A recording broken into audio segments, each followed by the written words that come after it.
Bonsoir et bienvenue sur Frère Opinion, votre émission des vendredis. Ce soir, nous allons vous traiter avec vous un sujet très particulier qui concerne la bonne gouvernance. La bonne gouvernance, justement, c'est un sujet qui nous interpelle tous sur les conditions dans lesquelles le continent africain est gouverné et dans les conditions dans lesquelles, justement, nous pouvons constater les échecs un peu partout.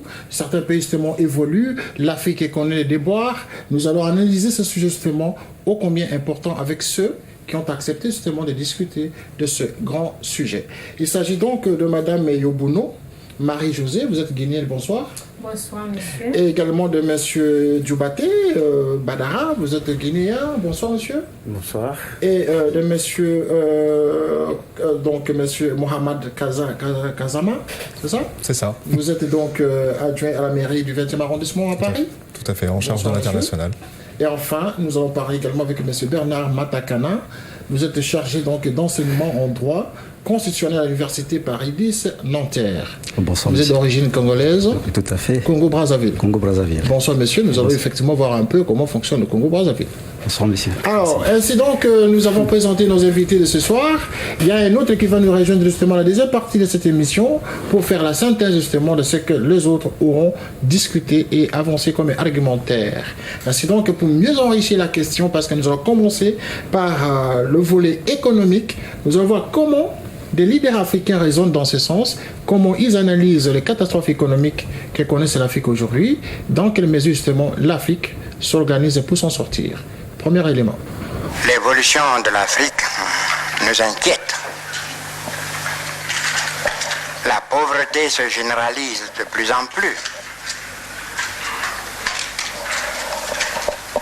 On nous achète, non pas seulement au niveau des produits agricoles, mais au niveau de toutes nos matières premières, de moins en moins chères. Et on nous vend de plus en plus cher les marchandises, le plus souvent fabriquées même à partir de ces matières premières insuffisamment payées. Nous avons aussi un autre handicap sérieux. Nous avons besoin de techniciens.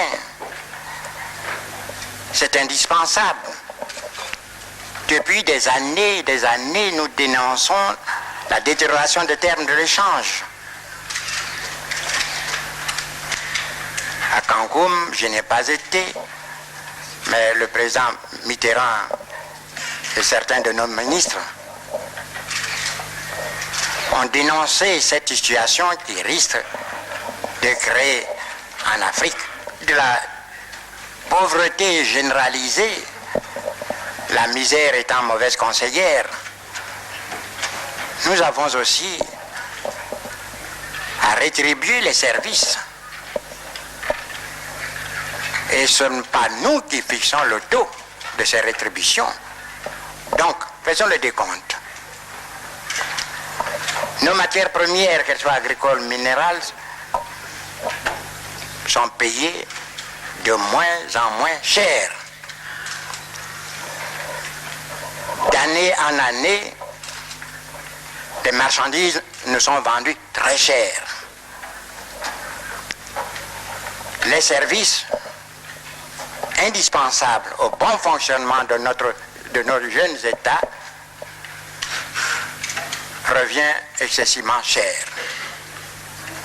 Même quand nous disons que nous ne pouvons pas être un pays à vocation agricole, nous devons aller au-delà de cette vocation.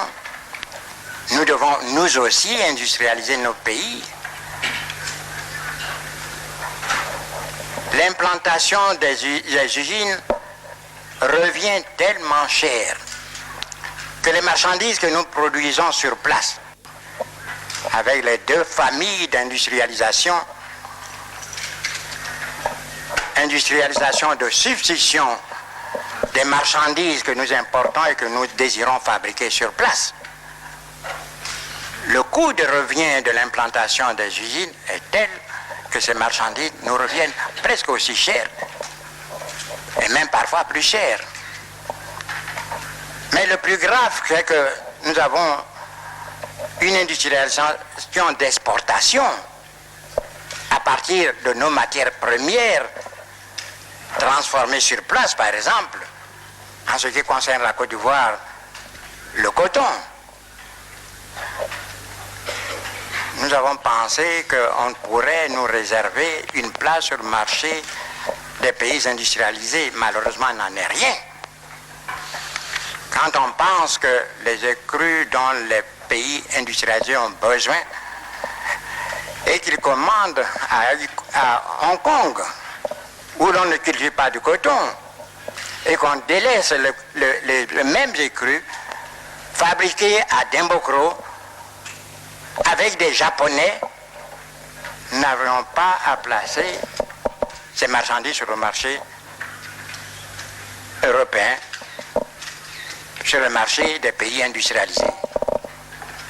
C'est tout cela qui nous fait dire que si une meilleure compréhension ne s'installe pas dans le comportement de nos partenaires, c'est-à-dire des pays nantis, nous voyons mal l'avenir de notre continent. On parle souvent de déstabilisation. Et on compte sur les doigts de la main les pays qui ne sont pas encore déstabilisés. Mais il y a une toile de fond. Il faut que nous ayons l'honnêteté et le courage de le reconnaître. Il y a la misère. Quand certains pays ils vendent des minerais de fer, raison de 10 millions, 12 millions, 20 millions de tonnes, ne perçoivent que 6, 8 ou 12 milliards.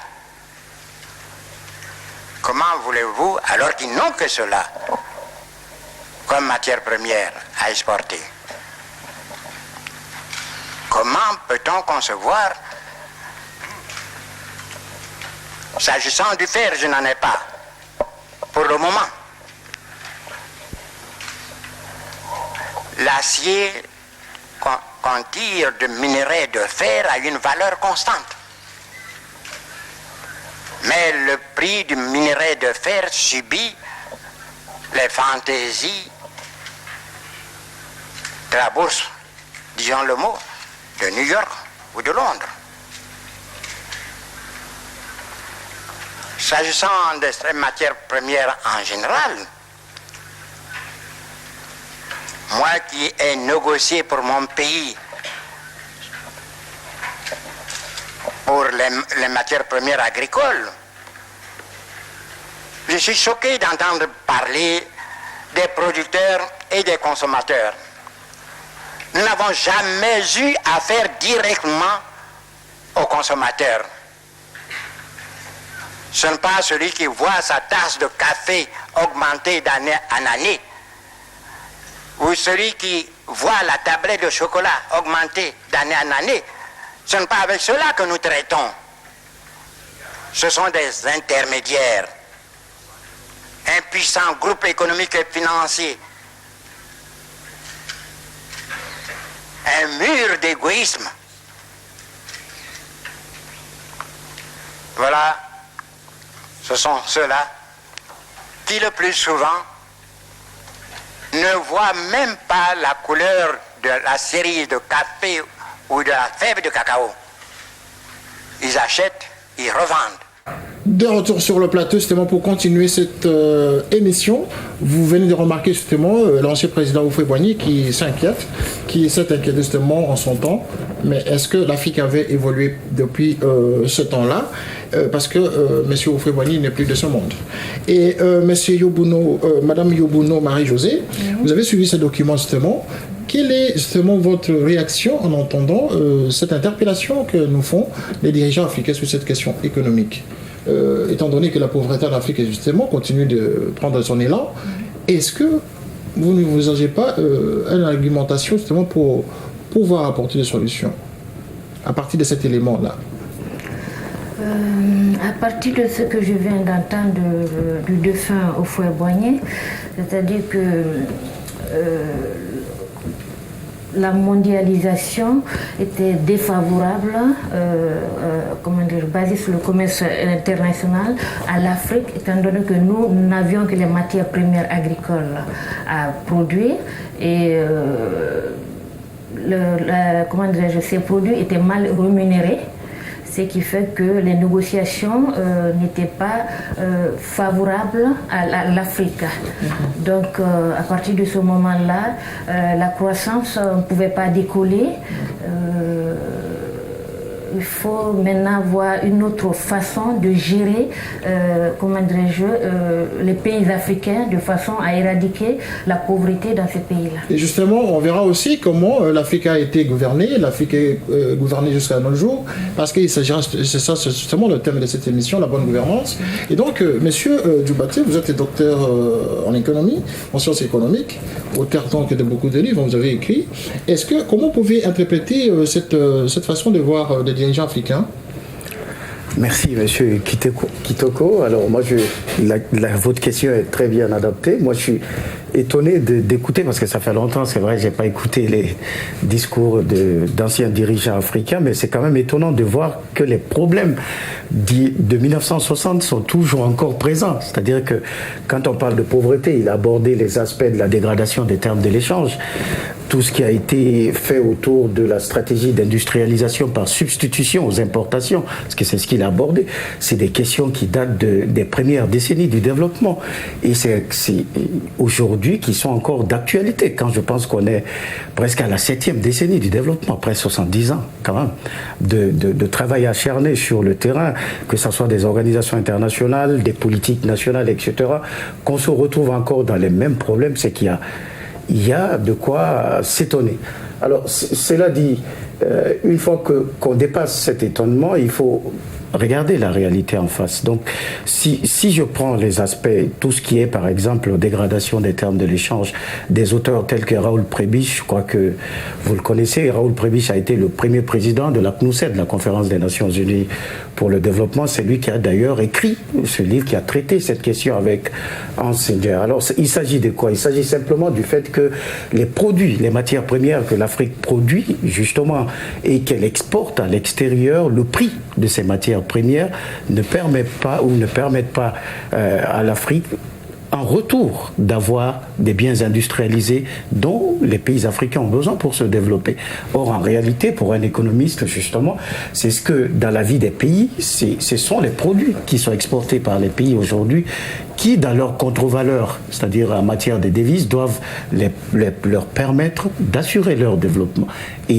Or, en réalité, pour l'Afrique, il n'en est pas le cas. C'est comme si je prenais un exemple simple. Vous allez à Carrefour pour acheter un article X et vous dites je dirais à celui que vous allez trouver dans les rayons que l'article que vous allez acheter, c'est vous qui allez fixer le prix et pas le producteur. Vous imaginez, on est dans quel monde? Et pour l'Afrique, par rapport aux matières premières, c'est cela. C'est-à-dire que l'Afrique qui produit et qui exporte difficilement ses matières premières ne fixe pas les prix sur les marchés internationaux parce que les prix sont déterminés par tout ce qui est trader, par la bourse, etc., comme il l'a dit à juste titre. Et finalement, c'est au détriment. C'est-à-dire que les prix qui sont fixés sont largement en dessous des coûts de production que les pays ont supportés pour produire ces matières. Ce qui fait que comme il y a un retour, ils n'ont pas suffisamment de recettes, ça met la pression à la fois sur la dette. Donc cette problématique de la dégradation des termes de l'échange, c'est ce qui est à la base, surtout les causes profondes de la dette de l'Afrique, c'est cela. Parce qu'à partir du moment où l'argent qui vient en retour, en contrepartie des exportations des produits primaires, ne permet pas d'assurer, en tout cas de satisfaire les besoins, il faut trouver de l'argent ailleurs. Et trouver de l'argent ailleurs, ça veut dire s'endetter avec toutes les conséquences que cela comporte. Et puis voilà. Finalement, on parlera de la bonne gouvernance. Alors, deux mots simplement sur le deuxième volet. Les stratégies d'industrialisation par substitution aux importations sont des stratégies qui ont été expérimentées dans les années 60 dans le cadre avec justement des présidents tels que Houphouët-Boigny et d'autres qui pensaient qu'il fallait couper tout contact avec le marché international si l'Afrique voulait se développer. Et que couper tout contact avec le marché international, c'était de faire en sorte que les pays, au lieu d'importer massivement des biens et services qu'ils consomment, les produisent sur place.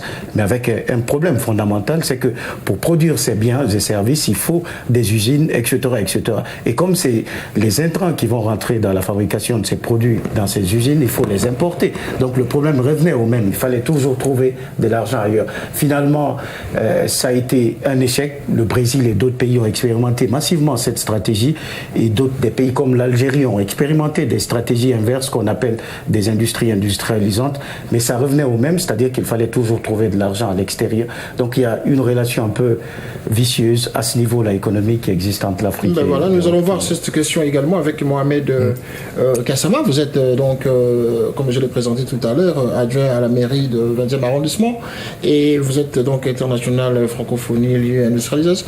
Est-ce que cette question, comment vous l'interprétez comme votre ami? Déjà, faut dire une chose. Quelles sont les solutions qu'on pourrait envisager justement? Effectivement, il y a des solutions, mais il faut aussi voir la perception que les gens, les bailleurs de fonds, les investisseurs économiques ont eu de l'Afrique. Ils ont vu l'Afrique comme avant tout un marché qui n'a pas forcément des êtres humains à l'intérieur de ce continent-là. Et dans la mesure où on voit un continent de ce type-là, un continent important comme l'Afrique, comme un marché, c'est sûr que les négociations des matières premières ne se feront pas avec les Africains.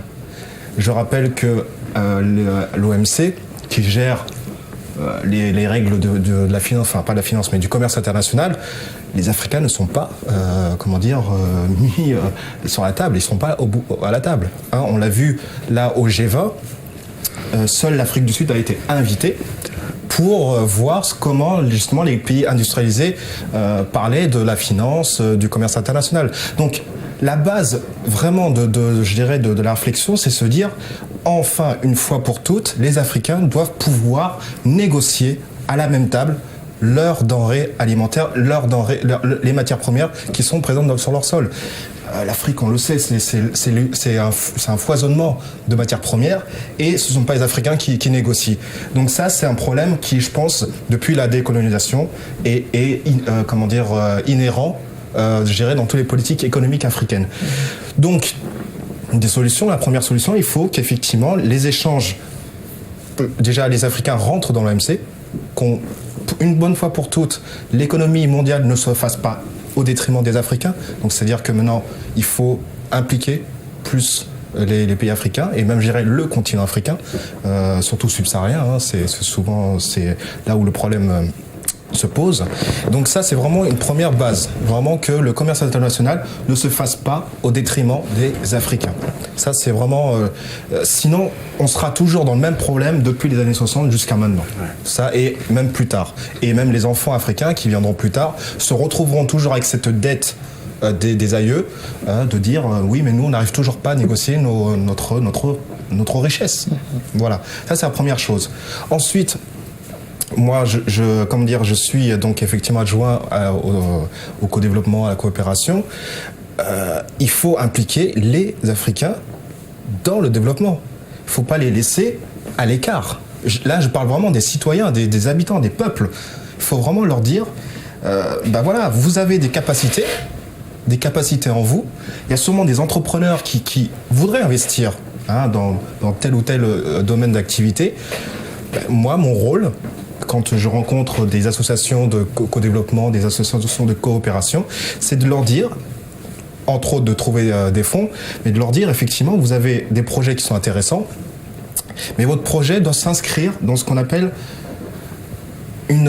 avoir une exigence économique, effectivement, une exigence sociale et une exigence environnementale. Pour autant que, généralement, ils sont confrontés à des barrières dans les continents noirs, le continent africain. C'est parce que, et j'ai analysé ça souvent, c'est que quand on fait des investissements à l'échelle nationale, souvent, effectivement, l'investissement ne se voit pas. Et surtout quand on le fait de manière financière. D'accord.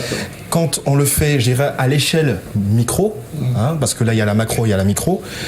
Et à l'échelle d'un micro, je pense qu'il y a beaucoup plus d'impact. Les gens voient beaucoup plus concrètement ce qui se passe chez eux. Je prends l'exemple d'une association qui veut faire un barrage dans sa région. On voit très bien que ce barrage-là, qu'est-ce qu'il va engendrer ? Il va engendrer déjà du développement économique, de la croissance économique. Parce que faire un barrage, c'est de la rétention d'eau. C'est-à-dire qu'on peut faire de l'irrigation. Donc, il y aura une capacité une capacité, je dirais, meilleure de rendement. D'accord. Ensuite, vous créez donc de la richesse, donc vous pouvez faire du social. Parce que les gens en Afrique, le social, c'est pas encore ça. Hein. C'est un peu, effectivement, on se dérouille par soi-même. Et donc, il faut créer ces conditions de richesse pour créer le social. Qui n'est pas facile, justement. Parce que ce qui n'est pas facile parce qu'on ne crée pas de richesse. Oui, mais aussi, les richesses ne sont pas redistribuées comme elles sont. Ils sont confrontés aussi à un problème lié à la mauvaise gouvernance. Nous allons voir ça, on va le voir tout à l'heure, effectivement. On va voir avec notre ami juriste ici, qui est donc chargé de droit 1, en droit constitutionnel à l'Université de Nanterre. Vous êtes juriste, messieurs. Comment vous allez analyser cette question juridiquement? Comment est-ce que l'Africain doit se comporter face à cette situation? Face à cette situation, c'est vrai. Pour résoudre vraiment la question. Oui, pour résoudre la question. Autant que nous sachions tous ici que les investisseurs qui viennent en Afrique, justement, sont confrontés à un problème qui est lié à la mauvaise gouvernance dans les pays africains. Oui, effectivement, c'est ce que je voulais dire. Voilà. Parce que c'est bien de parler que les matières premières qui sont vendues sur le plan international ne sont pas bien rémunérées. Mais déjà, il faut savoir, avec la gestion des finances publiques, c'est-à-dire que l'argent que nous disposons, comment on utilise cet argent-là. Parce qu'en Afrique, il se pose un problème de gestion des finances publiques. Parce qu'on parle de la bonne gouvernance, mais au cœur, puisqu'il s'agit de l'État, il y a la gestion des finances publiques. Et dans les finances publiques, qu'il s'agisse de l'argent que les États africains ont par leurs ressources à l'intérieur, qu'il s'agisse de l'aide publique au développement, il faut voir maintenant comment est-ce que cet argent est utilisé. Il n'y a pas mille solutions. La solution, c'est que la bonne gouvernance n'est possible que dans le cadre d'une démocratie et de l'état de droit. Or, qui dit état de droit, dit non seulement l'existence de normes, mais qu'il y ait des contrôles, qu'il s'agit des contrôles de gestion. Or, souvent, à ce niveau, au niveau de l'Afrique, il se pose des problèmes. C'est-à-dire la façon dont est utilisé l'argent, qu'il s'agisse de l'argent donné par les bailleurs de fonds ou l'argent des ressources nationales, il n'y a pas de contrôle. Et donc, moi, je pense qu'il n'y aura jamais, il n'y a pas de bonne gestion sans contrôle. Voilà, il n'y a pas de bonne gestion sans contrôle. C'est ce qui va nous amener justement à aborder la question liée donc à la forme de démocratie que l'on retrouve en Afrique. Est-ce que l'Afrique démocratisée, est-ce que ceux qui ont géré l'Afrique depuis les années des indépendances ont fait en sorte que l'Afrique vraiment arrive à aspirer à son développement politique et économique? Cet élément. Nous nous comporterons toujours en homme responsable, en peuple responsable et digne. Nous disons la dignité, c'est l'harmonie entre le dire et le faire. Nous tâcherons de rester dignes. Nous respecterons tous nos engagements. Nous vous disons encore merci.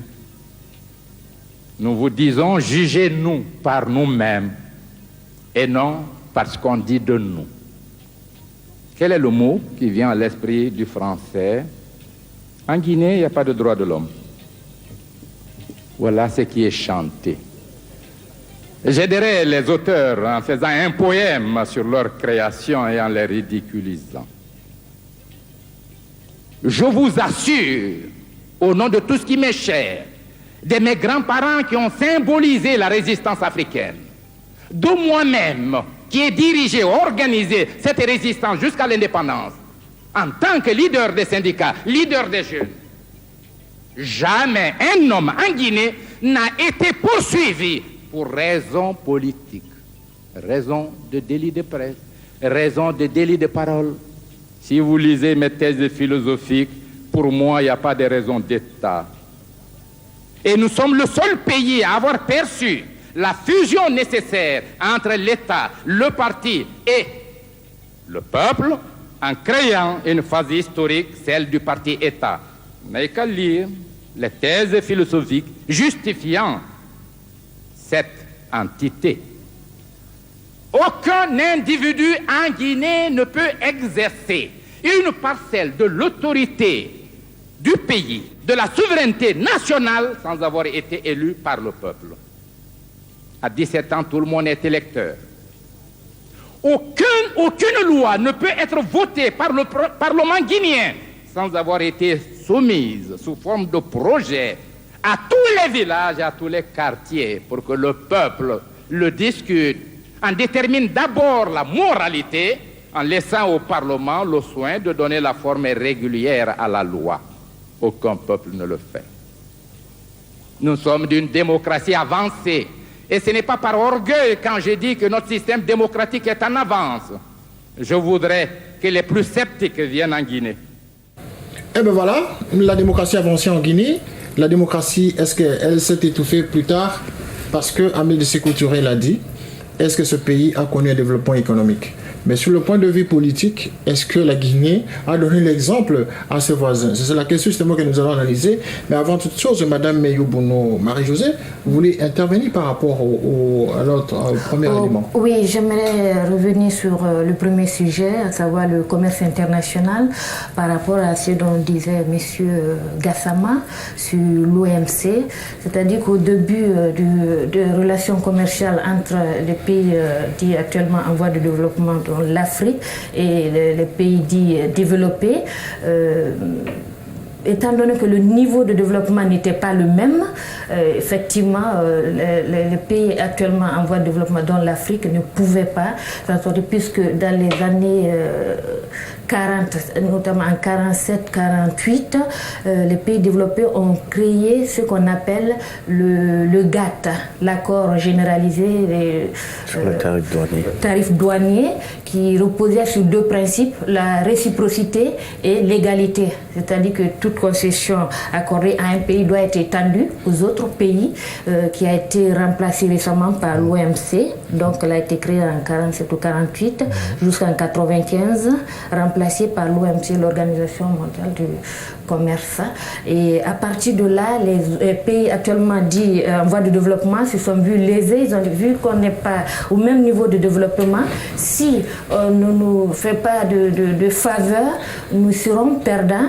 Ils ont fait des revendications. Ils ont eu une première conférence qui a été tenue en Algérie en 1973, présenté par des pays non alignés, pour demander un nouvel ordre économique international qui a été mis en place en 1974. Mais avant cela, par rapport aux revendications des Africains et des pays en voie de développement, il a été créé ce qu'on appelle la CNUSED, la Commission des Conférence des Nations Unies pour le développement économique, qui était un peu le garant des pays actuellement dits en voie de développement, qui reposait sur le SSG, système généralisé de préférences, qui disait que les pays, puisque les pays développés appliquaient le protectionnisme, alors que nous, on était obligés d'ouvrir nos frontières. Donc à partir de ce moment-là, il y avait inégalité de traitement entre les deux mondes, les deux blocs nord-sud, on peut appeler aussi nord-sud. Eh ben voilà. C'est ce qui va nous conduire justement à analyser donc ce volet politique. Et qui va donc nous allons parler de la démocratie. Est-ce que la démocratie n'a pas l'absence de la démocratie n'a pas entravé justement le développement économique du continent? Je vais voir cette question avec M. Bernard Matakana d'abord, qui est donc juriste. Et comment vous analysez cette question? Sékou Touré dit ici que lui, dans son pays, la démocratie était très avancée en son temps. Est-ce que cette question n'a pas pu s'étendre dans d'autres pays africains? C'est-à-dire à l'évolution de la démocratie qui aurait pu permettre à ce que l'axe économique suive. Ça dépend de la conception qu'il avait de la démocratie. La démocratie repose sur des principes simples. D'abord la liberté, politique. Ça veut dire que dans le cadre d'une élection, les citoyens participent librement à l'élection de celui qui est appelé à présider aux destinées du pays. C'est le premier principe. Mais ça ne s'arrête pas par là. Parce qu'une fois quand vous organisez une élection, après il faut consolider les bases de la démocratie. Et on sait très bien que la démocratie, c'est dans la perspective de l'état des droits. L'état des droits, tout ce qui est respect des libertés fondamentales, qu'il s'agisse de programmes de développement économique, tout ça, ça se fait dans le cadre légal. Et ce cadre légal-là doit être respecté. En tout cas, si la démocratie était un exemple, si la Guinée était un exemple de démocratie, ça se saurait. Oui, mais parce qu'il a clamé haut et fort en son temps, et je pense qu'il a été cité souvent, M. Sékou Touré. Oui, mais la démocratie... Il y avait la paix dans son pays. Est-ce que cette paix ne pouvait pas contribuer justement à ce qui est l'apport du développement par les investisseurs étrangers? Qu'est-ce qui a pu freiner cet élan? Ça dépend de la paix, comment on peut la concevoir. La paix n'est qu'une conséquence de la justice. La bonne gouvernance aussi. Oui. Est-ce que la paix signifie... Aussi, oui, bien sûr. Voilà. Est-ce que la paix signifie qu'il faut empêcher les gens, par exemple, de s'exprimer, c'est-à-dire des opposants politiques, de dire, par exemple, aujourd'hui, si vous passez à la télé, que tel ou tel pays est mal gouverné, est-ce que vous ne risquez pas votre vie? Nous sommes ici en Occident, vous voyez comment ça se passe. On est libre. Hein, quand, par exemple, il y a un projet dans une commune donnée, hein, lui qui est adjoint au maire, il le sait très bien, que tout citoyen est capable de dire que ce que vous avez engagé comme projet, on a vu comment ça fonctionne, il y a des actes de mauvaise gestion, ils ont la possibilité d'engager des poursuites, enfin, des actions en justice. Et pour cela, il y a un élément important qu'on oublie trop souvent, qu'il s'agisse dans les élections, c'est le rôle du juge. Le rôle du juge, dans le développement économique, dans la démocratie, le juge, c'est un élément important. Et là, c'est un élément fondamental qui a été surtout introduit à partir du début des années 90. Parce que quand vous lisez les constitutions africaines, vous vous rendez compte, par exemple, que la place qu'on accorde au juge constitutionnel est très importante. Par exemple, dans le cadre, on sait très bien, avant une élection, il y a toujours la validation des candidatures. Et c'est le rôle de la Cour constitutionnelle pour le faire. Et que le juge pour le faire, là, c'est comme après la proclamation des résultats, quand il y a contentieux, de deux choses l'une. Soit le juge, quand il rend sa décision, il contribue à la consolidation de la démocratie, soit, s'il ne le fait pas conformément à la Constitution, il sape les bases même de la démocratie. C'est-à-dire qu'à ce moment-là, le juge lui-même est déjà un juge corrompu qui ne respecte pas les textes. Hein. C'est-à-dire que ça pose un problème de l'indépendance de la justice. Et c'est ça qui va nous conduire justement à voir cette question avec M. Mohamed Gassama. Vous êtes donc d'origine sénégalaise et vous êtes donc adjoint à la mairie ici du 20e arrondissement, on ne cesse de le répéter. Mais vous vous retrouvez dans ce contexte, messieurs, ici, comment vous qualifiez cette question de la démocratie en Afrique aussi longtemps que nous avons l'impression que même vous qui êtes ici, vous avez du mal à contribuer justement à ce développement. Est-ce qu'il n'y a pas des entraves qui feraient que vous ne soyez pas à la hauteur? Je dirais que la démocratie, c'est quelque chose qui... il faut dire une chose, ça s'acquiert. Et je dirais que si on prend l'exemple français, en 1789, les gens se sont rebellés contre l'ordre établi. C'est-à-dire qu'ils se sont dit à un moment donné, nous ne voulons plus de cette façon de gouverner notre destin. Et donc ils se sont dit, on va renverser le pouvoir. Je ne dis pas ici qu'on va faire des coups d'État partout, mais avant tout, la démocratie, c'est quelque chose qui s'arrache. Donc effectivement, la France, depuis maintenant plus de 200 ans, vit sous un régime démocratique. Et les Africains, rappelons-le une chose, je pense qu'on ne le rappelle pas assez, la décolonisation, c'est un peu plus de 60 ans. Et c'est vrai qu'il y a une maturité que les peuples africains n'ont pas encore, à laquelle ils n'ont pas encore accédé totalement, où on ne leur a pas donné la possibilité de pouvoir acquérir cette démocratie-là. Et donc, tout le travail, des esprits peut-être éclairés, en tout cas des précurseurs dans ce domaine-là, c'est justement d'inciter les gens à réclamer, à revendiquer cette démocratie-là. Parce que c'est pas un dirigeant tout-puissant qui va vous dire oui, on va faire la démocratie. Alors il va faire effectivement des élections dites transparentes, parce que ça c'est le terme approprié souvent pour dire qu'on fait des élections, mais il n'y a rien de transparent, on le sait très bien. On l'a vu au Zimbabwe, on l'a vu au Togo, enfin je ne vais pas énumérer tous les États où les élections ne sont pas, justement, sont opaques. Donc cette démocratie-là, ça s'acquiert. Effectivement, il faut, éclairer, ouvrir les yeux aux gens, leur dire que vous pouvez je dirais, prendre en main votre destin. Barack Obama le disait il n'y a pas longtemps à Accra. Il disait le destin des Africains, c'est entre vos mains. C'est pas entre les mains des Occidentaux, c'est pas entre les mains des Chinois, c'est pas entre mes mains à moi, donc des Barack Obama. Oui, mais ce sont les dirigeants africains qui mettent sur la barrière. Oui, non mais... Attendez, qui ne permettent pas cette évolution. Les dirigeants africains, pour certains, sont issus, ce sont des produits, il faut le dire clairement, sont des produits de l'hypocrisie occidentale, sont des purs produits, je dirais même ce sont des préfets des Occidentaux dans les pays africains. Il faut dire les choses comme elles sont. Ce ne sont pas des gens qui ont été mis en place pour le bien-être des peuples, mais ce sont des gens qui ont été mis en place, comme je le disais tout à l'heure, pour gérer le marché que représente l'Afrique. Donc, dans la mesure où on a ça en tête, où on sait ça, c'est clair que la solution viendra par les peuples. Mais c'est vrai que c'est dur parce que les peuples ne sont... Certains, hein, je pense que certains sont maintenant éveillés parce qu'on a Internet, on a le web, on a certaines formes de communication qui sont mises en place, mais c'est pas encore assez démocratisé, justement. Souvent, ce qu'on faisait, ce qui est fait, c'est corréler bonne gouvernance et démocratie. C'est ce que les pays occidentaux ont souvent dit, voilà, si on soumet notre aval aux aides au développement par une démocratie qui, je dirais, s'installe dans vos pays. Mais très très rapidement, c'est un concept qui a, je dirais, perdu de sa force parce qu'ils se sont rendus compte de quoi ?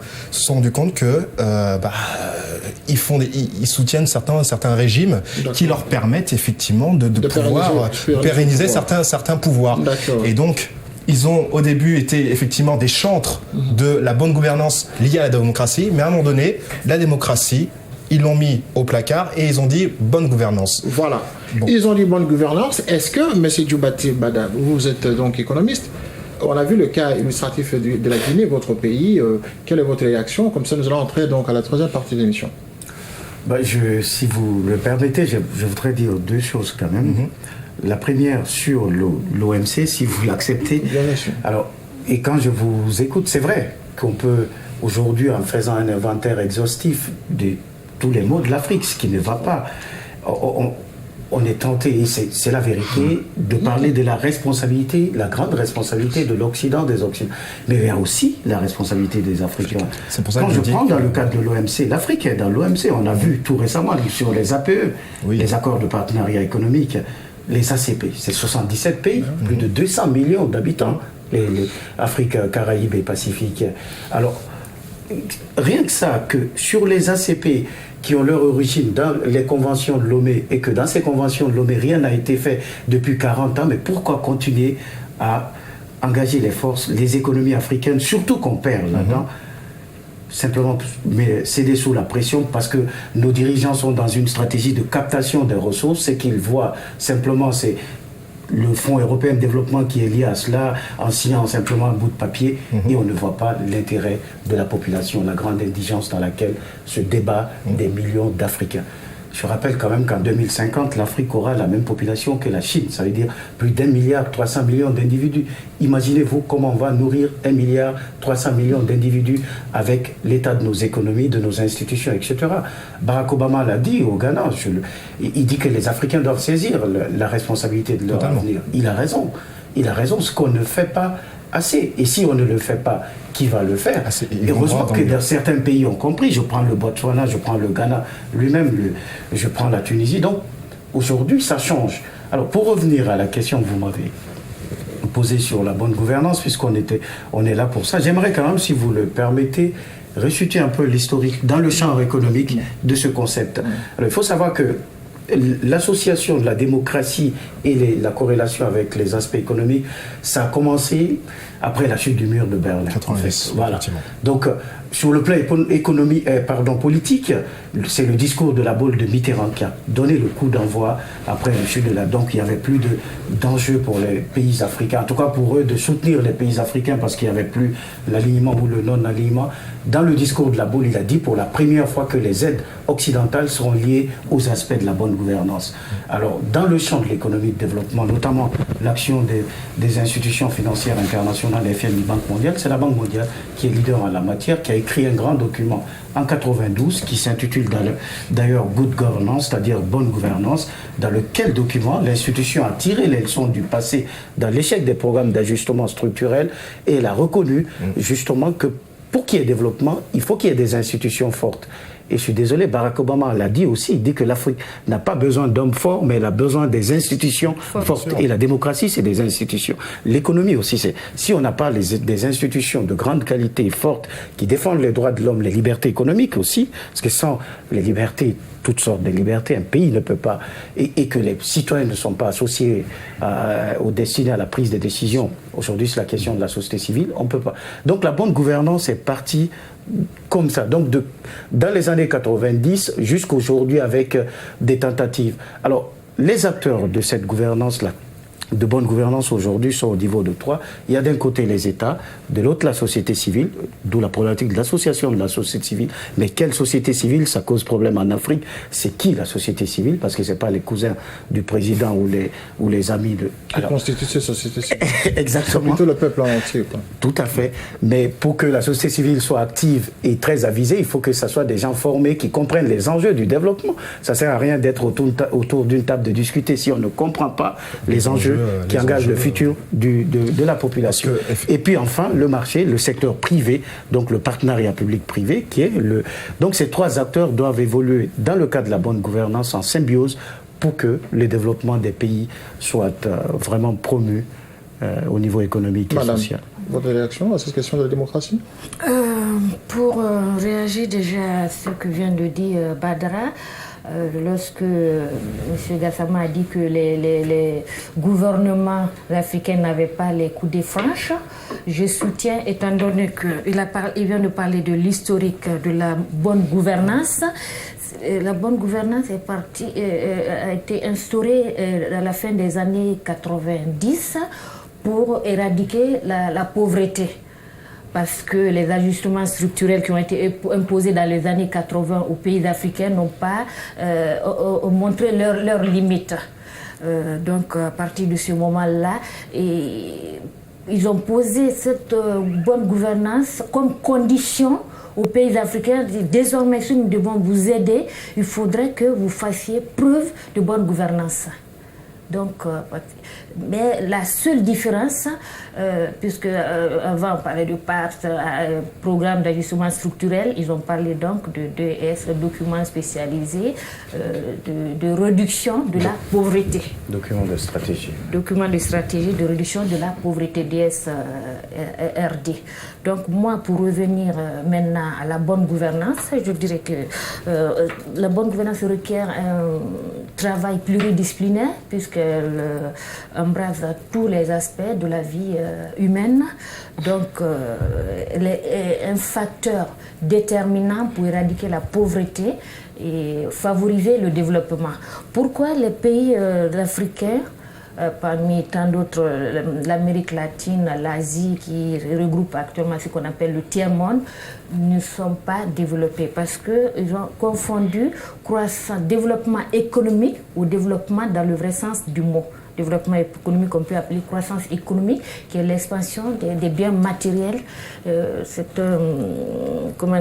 qu'on peut évaluer à partir du PNB, produit national ou revenu national brut, qui est un indicateur économique.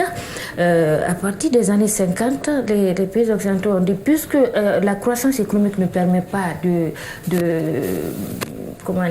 lutter contre la pauvreté qui s'est généralisée, nous allons adopter notre stratégie de développement, d'où l'instauration du développement qui implique en plus de la croissance économique la satisfaction des besoins fondamentaux basés sur des biens, l'alimentation, des services de base, l'éducation, la santé. Voilà. C'est ce qui a fait que justement, étant donné l'absence de la démocratie dans les pays africains, nous connaissons ce que nous ne connaissons pas.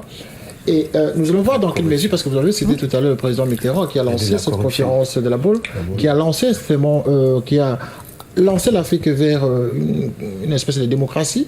Nous allons voir comment, dans ces relations France-Afrique justement, comment le président Mitterrand, dans ses différentes relations en Afrique, s'était connu avec certains chefs d'État africains.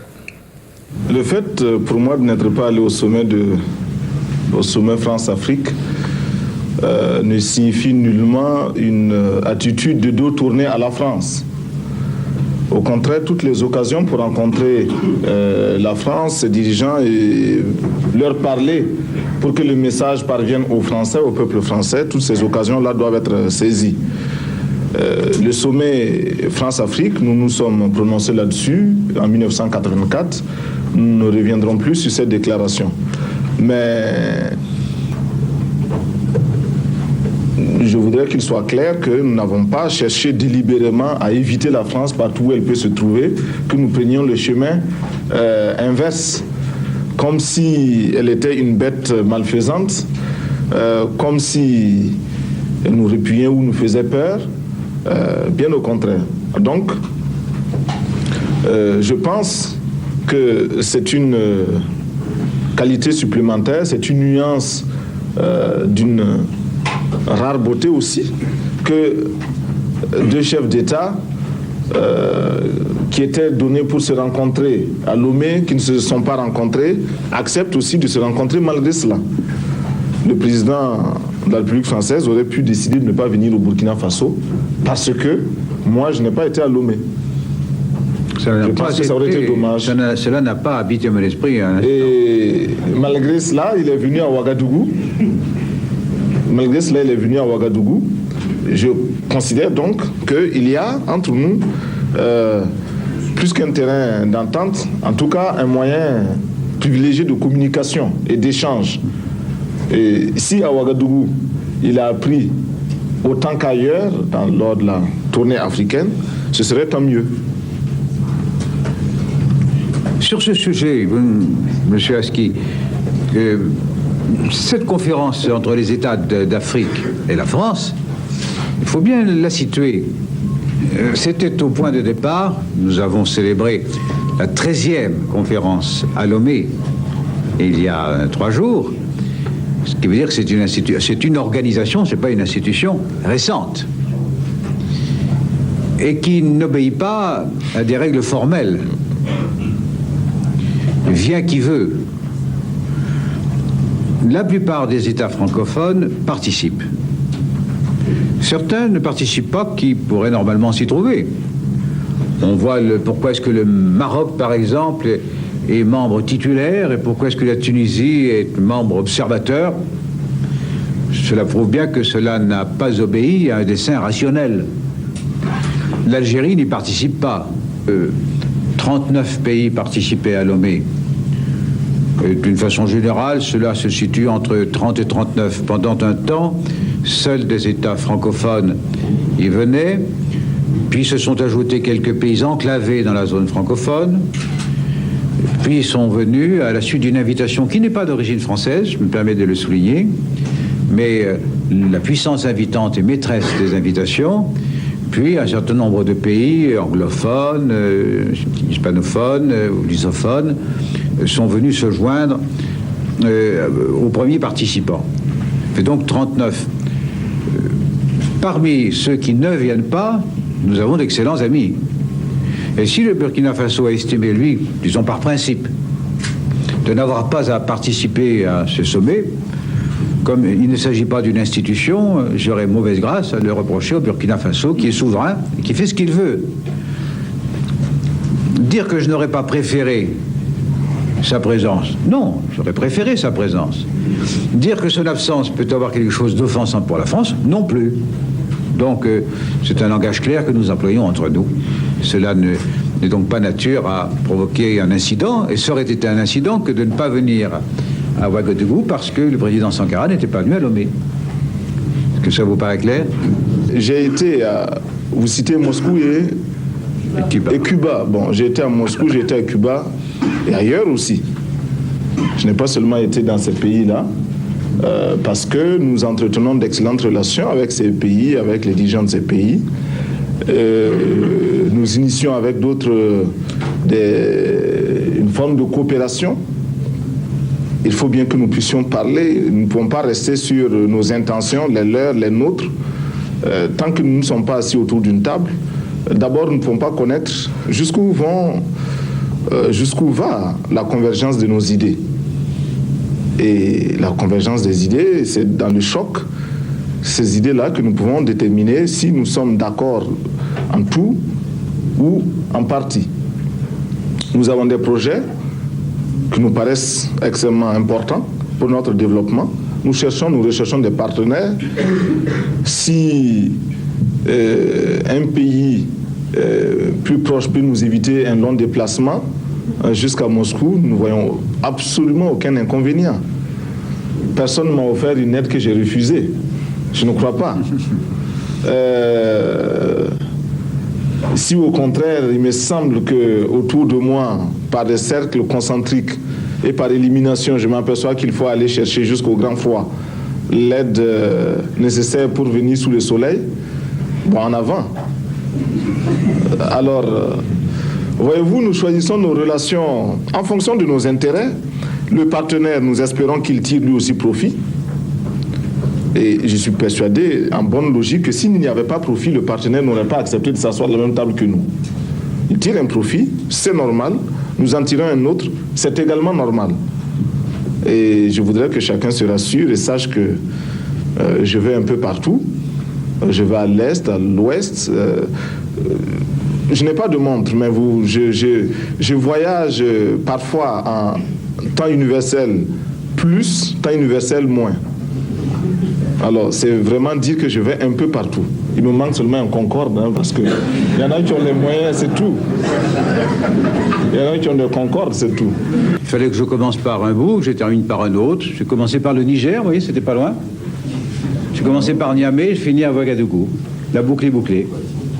Oui, on peut se demander... J'aurais pu faire le contraire, j'aurais pu commencer par Ouagadougou et terminer à Niamey. Ça n'aurait pas eu d'implication ni d'explication différente. C'est peut-être les bons morceaux pour la fin ou la queue. Les vrais gourmets placent à la fin les bons morceaux, mais les gens pressés les mettent au début. Je ne suis pas pressé. Et puis, de toute façon, je profite pour prolonger la réponse. Je pense aussi que le père peut conseiller le fils. Mais cela devient intéressant aussi quand le fils peut conseiller le père. Cela veut dire que les âges, les générations peuvent coexister et cohabiter surtout.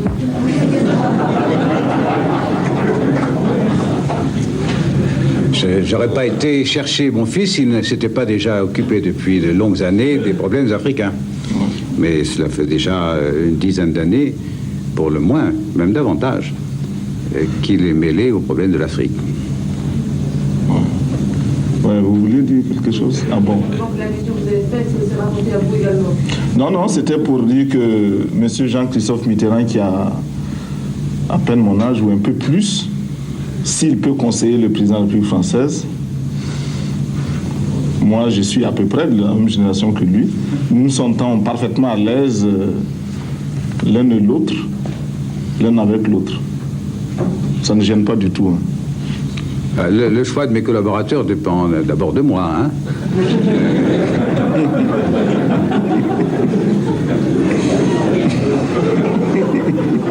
Voilà, les relations justement entre la France et les pays africains. Vous avez vu une illustration sur le cas donc du président Mitterrand lorsqu'il a fait sa tournée en Afrique. Alors, Madame Yobono, votre réaction, est-ce que ces relations ont été sincères? Est-ce que l'Afrique a-t-elle gagné quelque chose?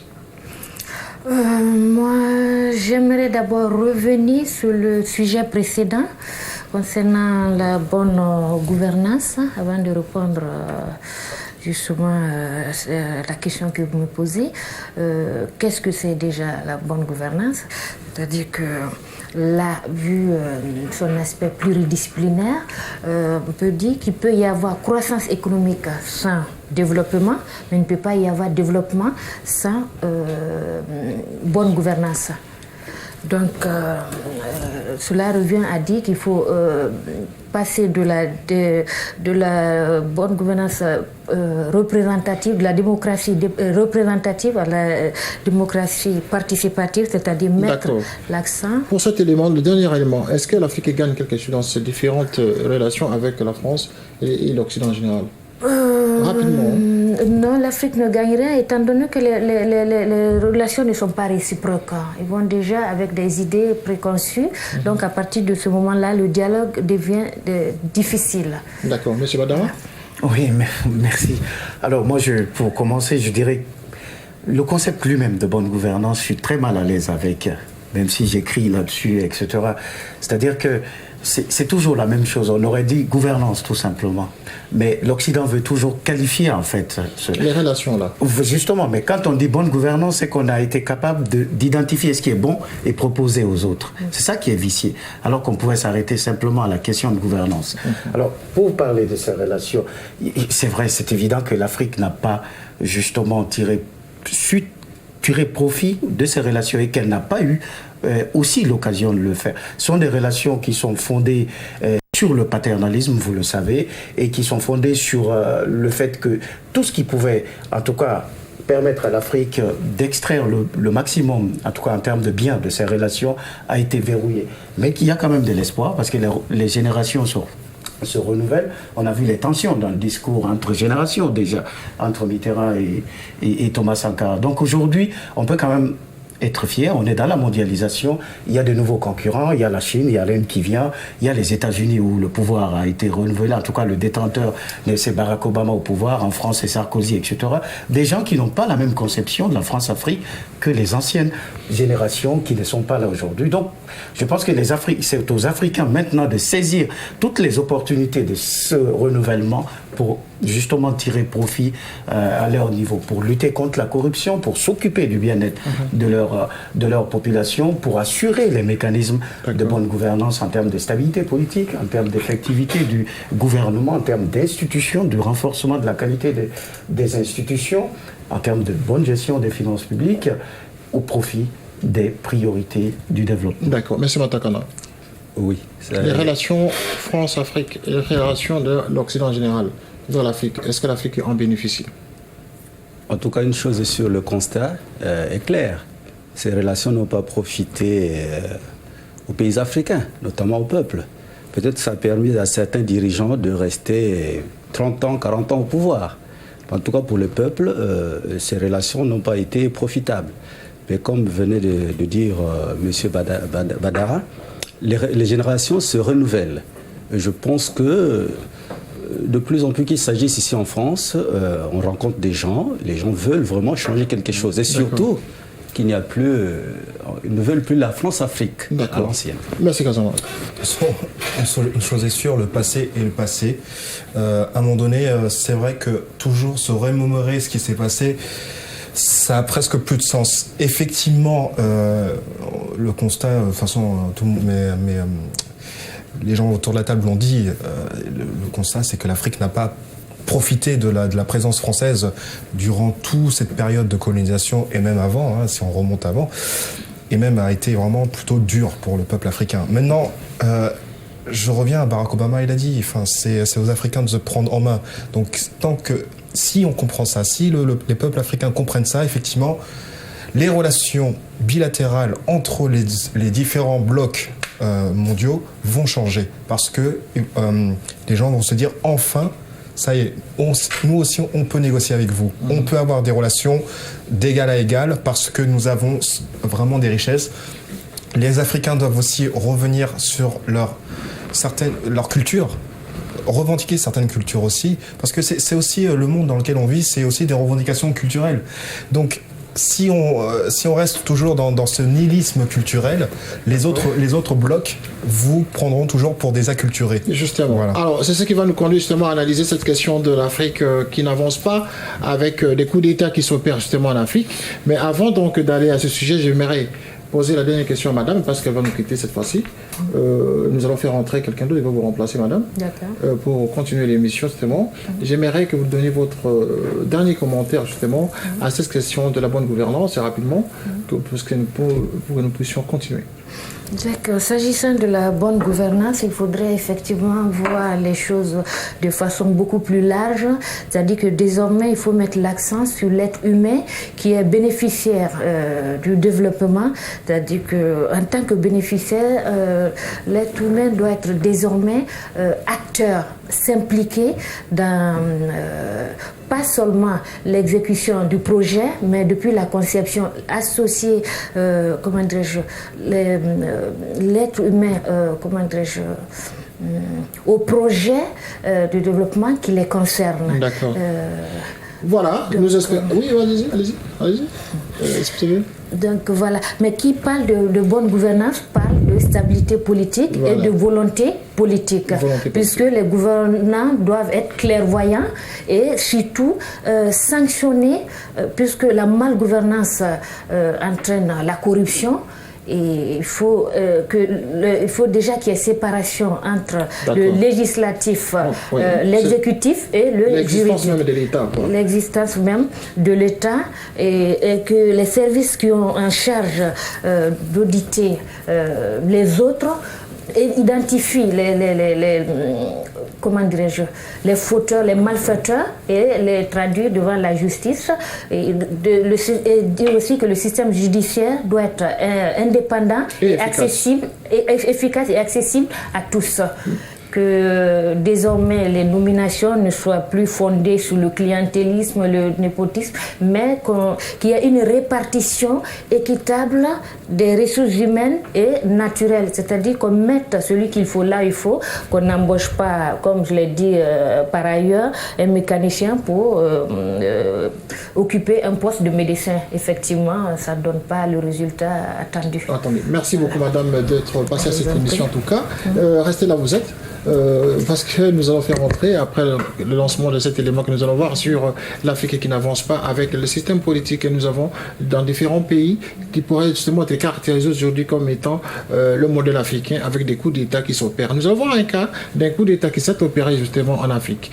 Est-ce que ce pays donne l'exemple de la démocratie avec celui-ci? Monsieur le Président, je voudrais parler comme ambassadeur d'Allemagne, aussi comme présidence de l'Union européenne locale. Vous savez que l'Union européenne a annoncé depuis le coup d'État du 23 décembre qu'il est prêt d'accompagner la Guinée dans la période de transition. Nous avons beaucoup salué que ça c'est un Conseil national pour la démocratie. On sait que ça c'est pas encore un Conseil national de la démocratie. Ça c'est un Conseil national pour la démocratie. Ça veut dire la démocratie est dans l'avenir. Mais il y a une certaine inquiétude. Dans quelques entrevues des derniers jours, vous avez limité votre non-candidature à l'année de 2009. Mais s'il est nécessaire de reporter les élections, est-ce que ça veut dire que vous êtes peut-être candidat en 2010? Ça, c'est une certaine inquiétude. Je suis guinéen. Vous ne pouvez pas m'imposer. Je suis un président. Respectez mon autorité. Je fais l'Allemagne. Je fais l'Allemagne. Si moi j'ai respecté l'autorité allemande, je suis fier de l'autorité allemande. Je reconnais la communauté internationale, l'Union européenne. Vous ne me prenez pas pour votre petit gamin. Je suis président de la Guinée. Vous n'avez pas de conditions. Je veux sauver mon peuple.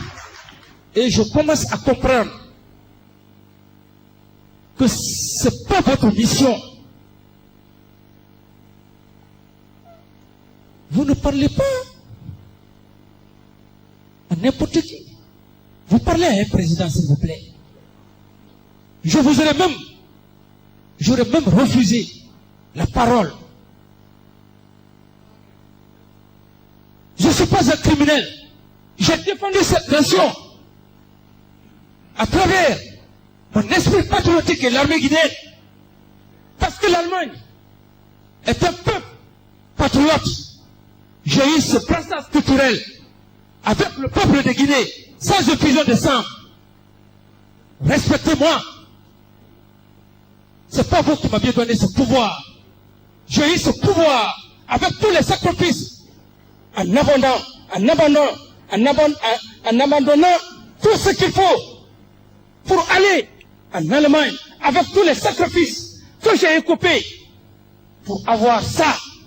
Je suis revenu dans la sincérité, dans l'honneur, dans la dignité. C'est pas vous qui m'aviez dit de me déplacer pour venir. Je ne fais pas pour personne, je le fais pour mon peuple. C'est pas vous. J'ai beaucoup de respect pour vous, parce que je ne suis pas un homme ingrat.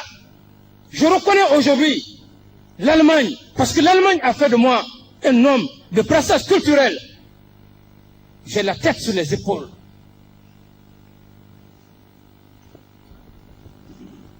J'ai beaucoup de respect pour vous.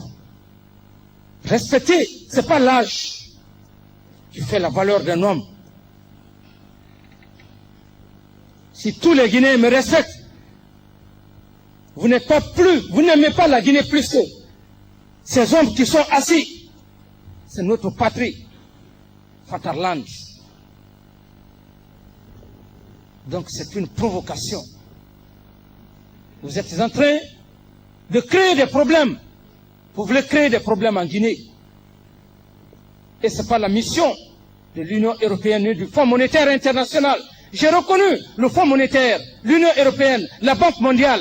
J'ai étudié sur le Fonds monétaire international, l'intervention du Fonds monétaire international. Je sais ce que c'est que les conditionnalités. Je sais en matière de relations internationales, c'est une immixtion flagrante, sans respect de l'autorité de l'État dans notre chère patrie. J'ai beaucoup de respect pour le corps diplomatique et consulaire. J'ai beaucoup de respect pour vous.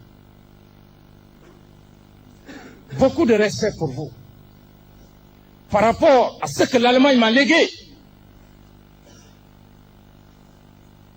Ce peuple allemand, c'est ce peuple allemand qui m'a permis aujourd'hui d'être honnête, sincère, de lutter contre la gabegie financière, la drogue, la corruption. C'est un brassage culturel. Le milieu transforme l'homme par le respect de la République d'Allemagne unifiée. Je vous demande, avec la plus grande sagesse, si vous voulez vous adresser à moi. Je ne suis pas votre égal. Je suis un président d'une république. Je suis un président d'une république. Si je veux aller en Allemagne, je n'irai plus maintenant là-bas comme soldat. Ich habe in Deutschland mein Grundausbildung gemacht. Gruppenführer, Zugführer, bis ein Führerlehrgang, bis mein Fallschirmspringerlehrgang. Si je dois aller en Allemagne, j'irai en ma qualité de président. C'est le président de la République du Bundestag qui doit me recevoir parce que je suis président d'une nation. La chancelière, c'est elle qui doit me recevoir. Ayez ce minimum de respect pour moi. Je suis président d'une république. Je ne suis pas votre égal. Le jour où je ne serai pas président, vous êtes mon ami. vous êtes mon frère, vous pouvez me dire tout. Mais devant la nation, il ne faut pas ternir notre image. Je ne vous laisserai jamais l'occasion. Car la façon dont vous êtes patriote, parce que l'Allemand est patriote, je suis patriote. Quelle que soit la pauvreté de ma nation, je donnerai l'image de ma nation. Je défendrai cette nation. Je vous remercie. Vous pouvez prendre place. Allez-y vous asseoir.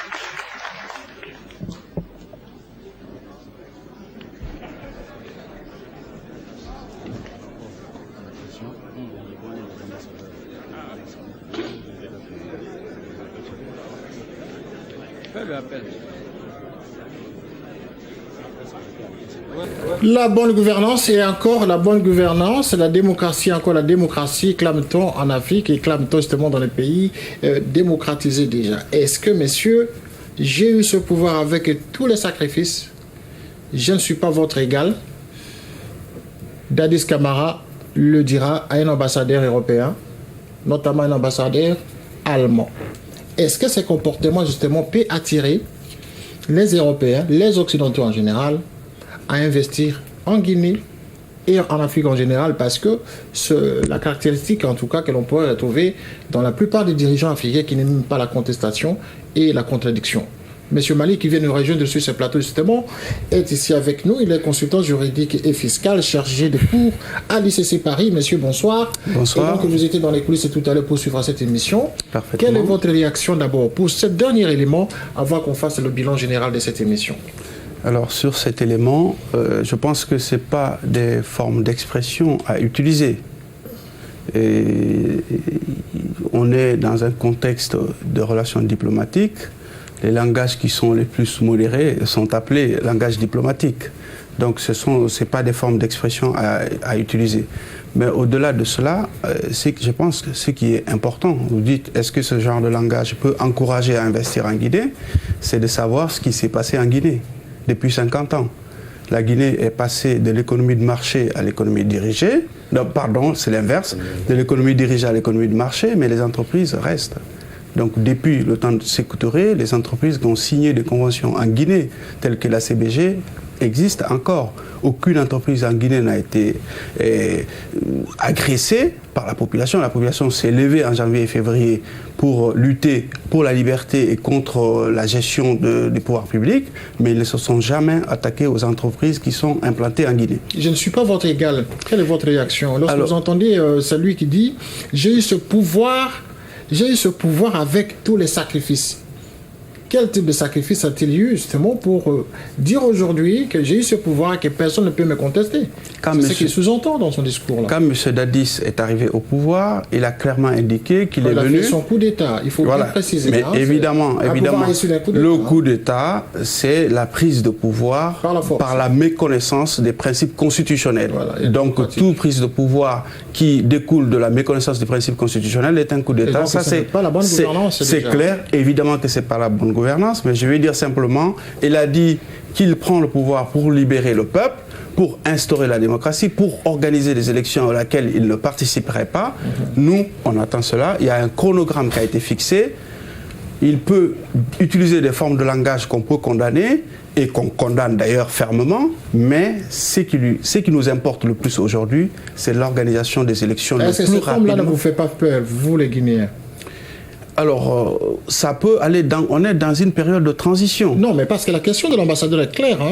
Une inquiétude est née dans ce sens que le chronogramme était maintenu pour 2009. Oui. Parce que Dadis, c'est lui-même qui l'avait dit.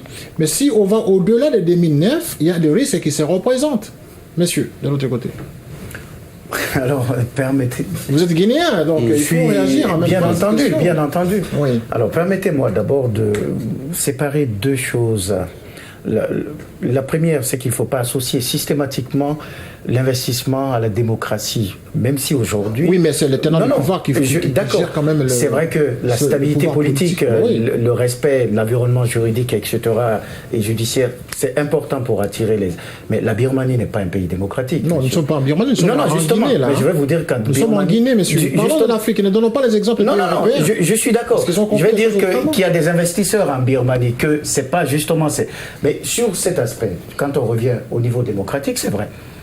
comme Alik l'a dit, ce ne sont pas les propos tels qu'ils ont été prononcés, ne doivent pas être prononcés dans une rencontre comme ça, mais c'est aussi un échange vif, c'est à chaud, donc c'est un échange entre deux personnes. Alors, est-ce qu'il nous fait peur? Moi, jusqu'aujourd'hui, dans le parcours de Dadis, on le sait, beaucoup d'actions ont été menées, on n'est pas d'accord avec pas mal de choses, mais on a été, comme beaucoup de Guinéens, on a eu beaucoup d'espoir quand il est venu, quand il dit qu'il a fait des sacrifices, peut-être à l'aune de l'espoir, de la frénésie populaire, compte tenu du passé. Je ne suis pas votre égal. De la Guinée. Il dit, je ne suis pas votre égal. Il devient qui, là? Dieu Tout-Puissant? Non, il est le président de la République quand même. Mais Dieu Tout-Puissant, là. Non, mais quand même, il est président, il n'est pas un ambassadeur. Oui, mais est-ce qu'on ne peut pas lui poser des questions? Si, on peut lui poser des questions. Pourquoi il ne peut pas répondre aux questions au lieu de s'échapper à dire... Ça, je pense qu'il... C'est pour intimider, justement. Non, ce sont des propos qui sont condamnés, qui ont été unanimement condamnés. Je pense que lui-même regrette, je pense. Hein, tout à fait, parce qu'il l'a reçu après. Voilà, c'est pas les propos, dès après le discours. Hein, c'est pas une délégation. Oui, mais les images sont parties à travers le monde, on les jugeait déjà par son comportement. Tout à fait. La particularité de l'Afrique, c'est l'accueil. Donc on réserve toujours un accueil chaleureux à nos invités. Donc si il est ambassadeur en Guinée, ça veut dire quelque part qu'il a été invité. D'accord. Donc en revenant sur la bonne gouvernance, si... On va revenir sur mais il y a même une présomption quand même. C'est vrai qu'il y a des dérapages, il y a des avancées, mais Dadis, au jour d'aujourd'hui, on ne peut pas... Là où il y a justement nous, que ce soit Guinéens ou non Guinéens, surtout les Guinéens, quelle que soit notre façon de critiquer, nous n'avons pas tous les éléments parce que le président Dadis n'a jamais, au jour d'aujourd'hui, dit je n'irai pas aux élections. Il a toujours officiellement, et c'est là, oui, d'accord, il a toujours officiellement déclaré on ira aux élections. Oui, après, c'est vrai qu'on peut se dire, mais comment allons-nous partir aux élections si les conditions en termes d'institutions, etc. C'est ça qui va vous amener jusqu'en 2010. Mais il y a encore, en tout cas, certains pays en 2 mois, on a vu le cas du Niger, là. C'est même pas 2 mois, ils vont organiser un référendum. Donc on va attendre, la Guinée, c'est encore possible. Justement, je pense que... je pense que les Guinéens vous entendent ce soir et vont peut-être vous donner raison pour attendre encore après 2009. Hein. Merci, Gassama. Oui. Une chose est sûre, moi, je dirais que j'ai été élu par des gens. Donc, quand on me pose cette question-là, la légitimité... Par contre, lui n'a pas été élu, il a fait un coup d'État. J'ai bien compris votre question et je vous dis mon point de vue. Hein. Il a arraché le pouvoir par la force. Attendez. Dans des conditions particulières. J'ai été effectivement élu par des gens, donc effectivement, la démocratie élective existe. Maintenant, vous avez un pays, la Guinée, qui est effectivement, on l'a dit avant l'émission, le pays de mes aïeux, avant que le Sénégal le soit. C'est un pays qui a eu ses coups tourés, effectivement, on l'a vu tout à l'heure, a prôné la démocratie. On a vu que pendant toute cette période, la démocratie n'a pas été réellement quelque chose d'effectif. Maintenant, vous sortez de la présidence de Lassana Conté. Bon, le bilan se fera, je pense, et je pense qu'il est pas forcément très très bon pour le peuple. Mais qu'est-ce que Dadis a dit au début? Il a dit oui, je viens parce que je veux que la Guinée devienne un pays démocratique. Dont acte. Effectivement, c'est pas quelqu'un qui a été rompu au à la manière de parler dans la voie diplomatique. C'est clair, on le voit, c'est un militaire. Il a une façon plutôt, virile de parler vis-à-vis d'un diplomate. Et brutale en tout cas. Comment ? Une façon brutale. C'est quelqu'un qui n'a pas été rompu à la diplomatie. Donc forcément, vous pouvez pas demander à quelqu'un qui n'a pas été formé à ça de l'être. Donc il n'est pas à la bonne place. Il essaye par ses propres moyens. Je ne le défends pas, mais juste j'analyse effectivement comme vous ce que je vois. Il essaye par ses propres moyens de dire « laissez-moi le temps de faire ce que j'ai dit ». C'est un peu ce qu'ils demandent. Notamment la lutte contre les narcotrafiquants, la lutte contre la corruption, tout ça. Est-ce qu'il va arriver le moment à éradiquer tout ce fléau? Il faut vous savez, le fléau de la drogue, même aux États-Unis, c'est pas encore réglé. Même en Europe, c'est pas encore réglé. Oui, mais il a fait avancer ses discours. Mais non, vous savez, c'est un peu facile parce que le trafic de drogue c'est quelque chose de mondial.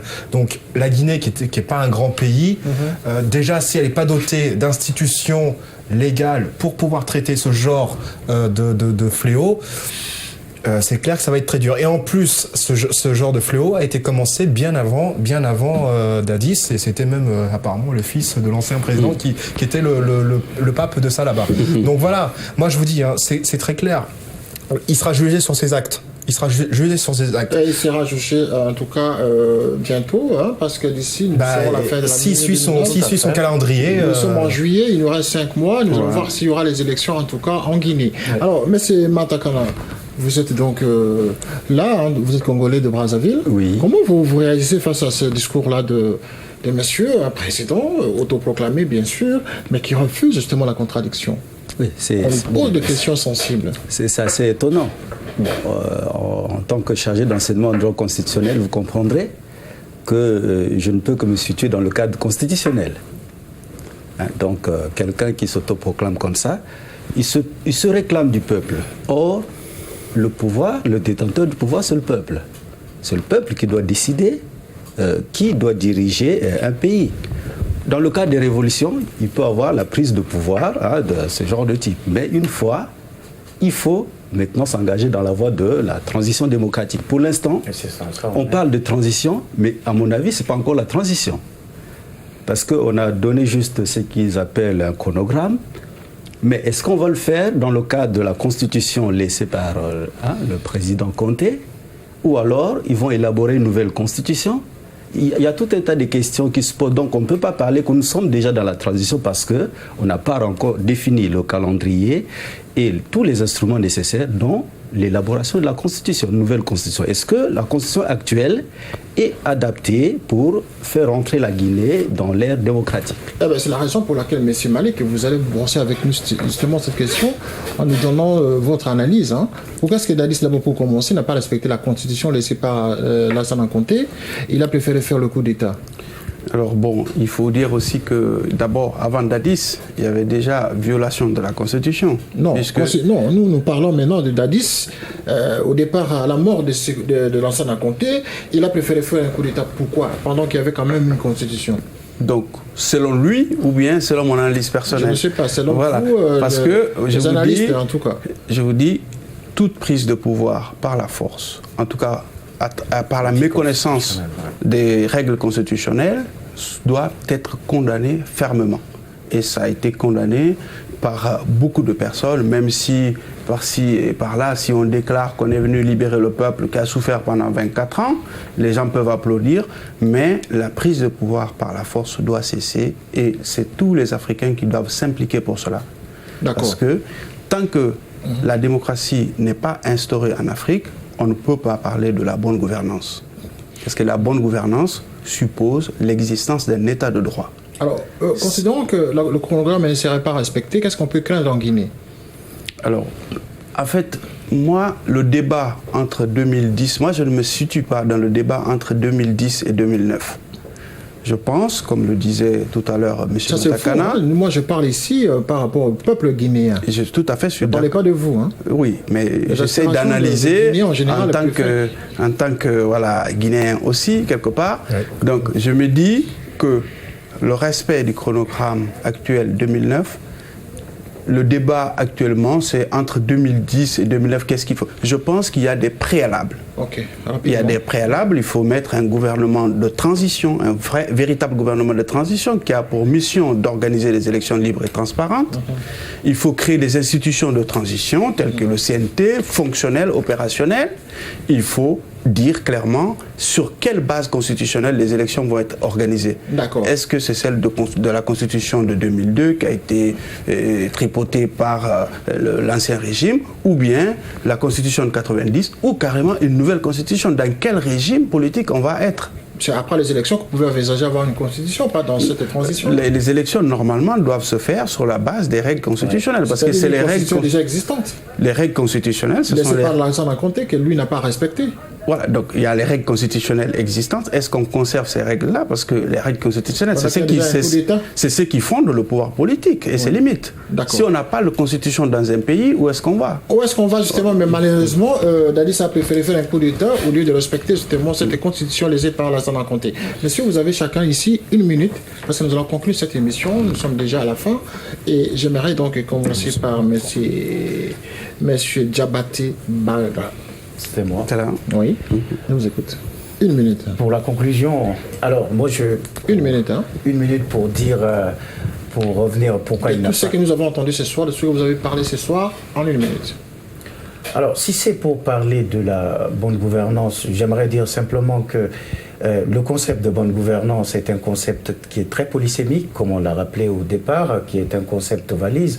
Mais ce qu'il faut pour nos auditeurs, les 3 aspects fondamentaux qu'on a eu à débattre de façon peut-être ramassée, économique, politique et puis sociale, sont importants. Il faut savoir qu'aujourd'hui, tous les pays en développement, surtout les PMA, les pays les moins avancés, sont dans le processus de bonne gouvernance et que, moi, je tiens à le dire quand même, c'est-à-dire que c'est là où il faut séparer la démocratie et l'aspect économique de la gouvernance, parce que pour la Banque mondiale, un pays est dans le processus de bonne gouvernance lorsqu'il a rédigé aujourd'hui son document de stratégie de réduction de la pauvreté, lorsqu'il est il est financé par la facilité de réduction de la pauvreté et la croissance. Donc, souvent, ça choque l'opinion publique ou les juristes quand on dit bonne gouvernance en même temps, on voit que les violations Donc, aujourd'hui, je pense que pour que l'Afrique soit véritablement dans la bonne gouvernance, il faudra lutter contre la corruption qui est systémique dans nos pays, que nos dirigeants prennent leurs responsabilités, que la décentralisation soit poussée, parce que la décentralisation est importante dans ce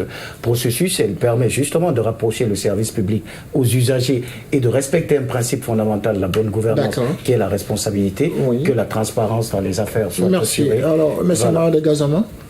Monsieur Gazama. Monsieur Gassama. D'accord. Dernier mot, hein. Oui, bien sûr. En 1 minute. Hein. En 1 minute. Vous avez déjà 30 secondes.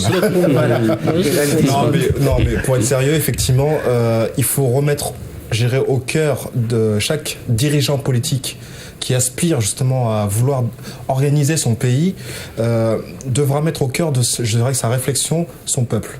C'est primordial. C'est quelque chose qui est, je pense que beaucoup de gens ont oublié en Afrique, et surtout les dirigeants.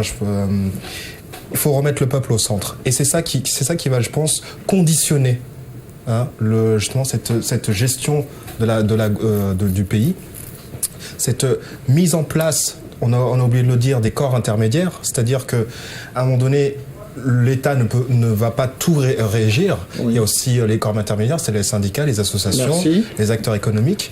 Donc vraiment, c'est refondre totalement l'organisation sociétale des sociétés africaines. Et ensuite, cette gouvernance, effectivement, aura les interlocuteurs pour ça. Et on arrivera à quelque chose d'efficacité. Pour le développement de l'Afrique.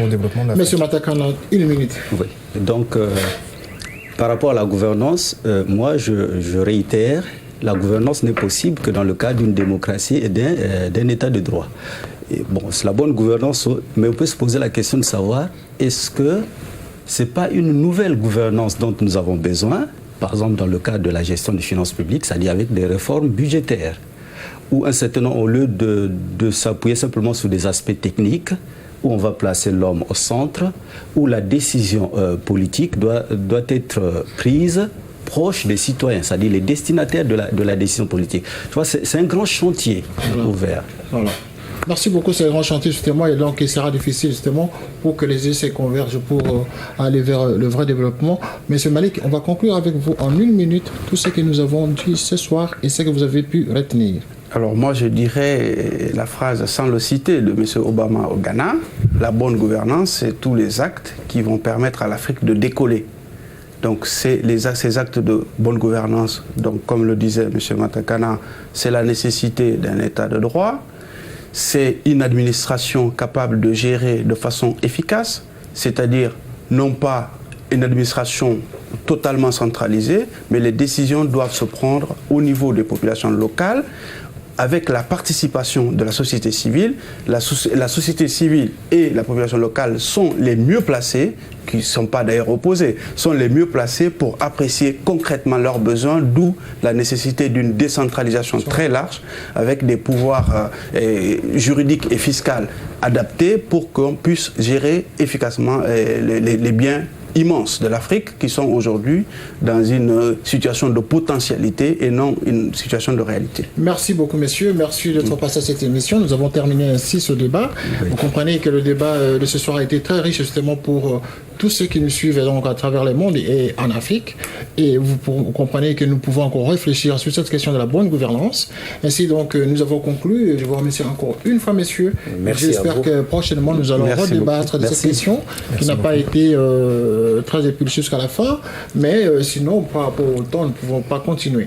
Merci d'avoir suivi cette émission et à vendredi prochain pour une nouvelle édition.